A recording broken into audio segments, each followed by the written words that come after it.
আরে তুমি মার্ক আউটের স্টুডেন্ট না? হ্যাঁ দাদা। আচ্ছা, তো পরীক্ষা কেমন হয়েছে এবার? পরীক্ষা ঠিকঠাক হয়েছে দাদা। আমার একটা ডাউট ছিল, ম্যাকআউটের পরীক্ষার কি কপি চেকিং কি শুরু হয়ে গেছে? Hello mark out event semester students, যাদেরই আর কি সেম ডাউট আছে যে দাদা আমাদের কপি চেকিং কি স্টার্ট হয়ে গেছে, তাদের উদ্দেশ্যে এই ভিডিওটা অতি অবশ্যই এন্ড অবধি দেখবে আর এরকম আপডেটস পাওয়ার জন্য চ্যানেলটা সাবস্ক্রাইব করে দাও।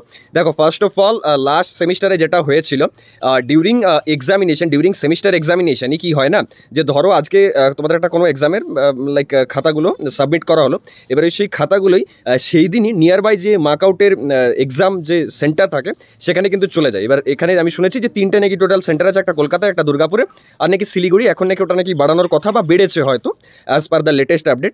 এবার ওখানে সব খাতাগুলো চলে যায়, ওগুলোকে হাব বলা হয়, ওদের মার্ক আউটের হাব। এবার সেখানে কি হয়, অনেক অনেক মানে এমপ্লয়িজ থাকে মার্ক আউটের তরফের, তারা ওই কপিগুলোকে স্ক্যান করে পর যে ডিভিএস পোর্টাল বা যে পোর্টালই থাকুক না কেন মার্ক আউটের, সেখানে আপলোড করে। এবং কিন্তু ওই যে প্রসেস মানে যে কপি চেকিংয়ের প্রসেসটা সেটা কিন্তু স্টার্ট হয়ে যায়, ইভেন এটা কিন্তু ডিউরিং এক্সামিনেশন স্টার্ট হয়ে যায়। সেই জন্যই তোমরা দেখেছো যে লাস্ট সেমিস্টারে খুব তাড়াতাড়ি হয়তো রেজাল্ট আর কি আপডেট দেওয়া হয়েছিল। তো এই ব্যাপারটা এইবারও হয়তো আমরা দেখতে পাবো। তো হিসেব অনুযায়ী কপি চেকিং কিন্তু অলরেডি স্টার্টেড।